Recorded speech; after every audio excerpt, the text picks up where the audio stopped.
नमस्कार दोस्तों, मैं डीके दुबे आप लोगों के सामने आज व्यक्तित्व विकास के बारे में बात करना चाहता हूँ। व्यक्तित्व विकास जो मैं कुछ समय से आपसे चर्चा कर रहा हूँ, नई शिक्षा प्रणाली के अंतर्गत ये विषय है।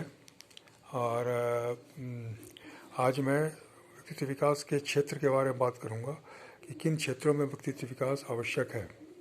पहला क्षेत्र है लोक व्यवहार।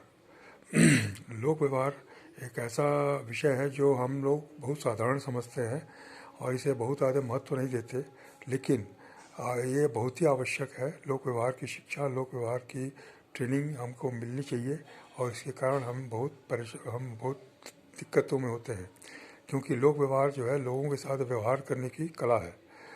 हम सभी तरह के मशीन चलाना, उपकरण चलाना, इक्विपमेंट डील करना, इक्विपमेंट को ऑपरेट करना या गाड़ियों को चलाना या टेक्नोलॉजी को यूज़ करना सीख लेते हैं, लेकिन लोक व्यवहार के बारे में नहीं सीखते। लोगों से व्यवहार करने की कुशलता को नहीं सीखते। एक व्यक्ति दूसरे व्यक्ति से कैसे व्यवहार करना चाहिए यह हम कभी नहीं सीख पाते। इसके कारण हम लोगों को अक्सर परेशानियों का सामना करना पड़ता है, क्योंकि कोई भी मनुष्य जो हमारे सामने है वो कोई इक्विपमेंट नहीं है, वो कोई निर्जीव वस्तु नहीं है।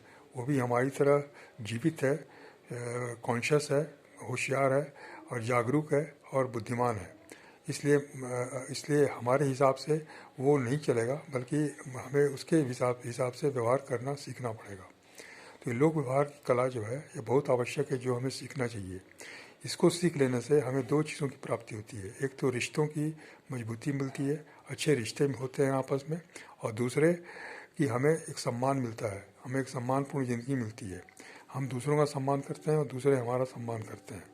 तो लोक व्यवहार की शिक्षा बहुत आवश्यक है। दूसरा क्षेत्र है फाइनेंशियल लिटरेसी का, आर्थिक साक्षरता का। हम जानते हैं कि हमारे जीवन में पैसों का बहुत बड़ा महत्व है।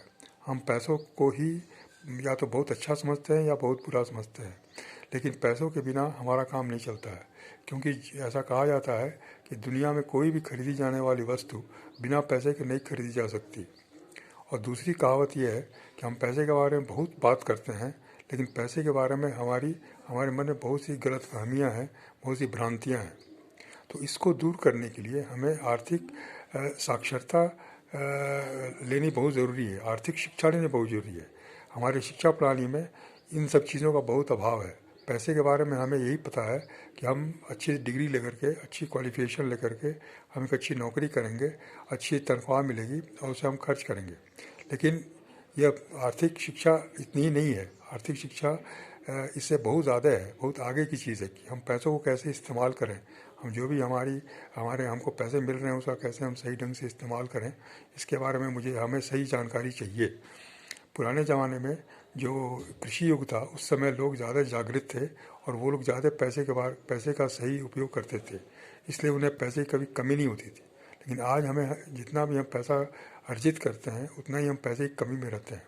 इसका कारण यह है कि हम लोग पैसे को डील करना नहीं जानते, पैसे के प्रति पैसे को यूज़ करना नहीं जानते, उसका इस्तेमाल सही ढंग से करना नहीं जानते।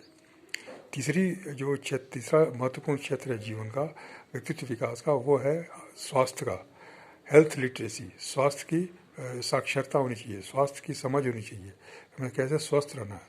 आज हमें स्वास्थ्य के बारे में कुछ भी पता नहीं, अपने शरीर के बारे में कुछ भी पता नहीं, शरीर के रख रखाव के बारे में कुछ भी पता नहीं।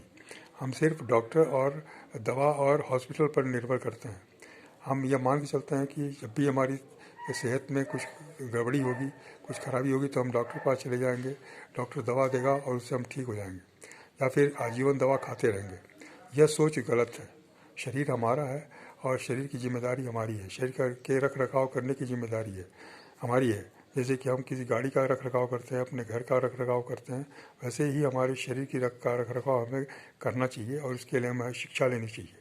तो ये स्वास्थ्य के बारे में भी जानकारी हमें अवश्य लेनी है और इसके लिए हमें प्रयासरत रहना है। यानी शिक्षा प्रणाली के द्वारा ये भी उपलब्ध है। आज मैं यही आपसे बात करूँगा, फिर आगे फिर आपसे चर्चा होगी। धन्यवाद।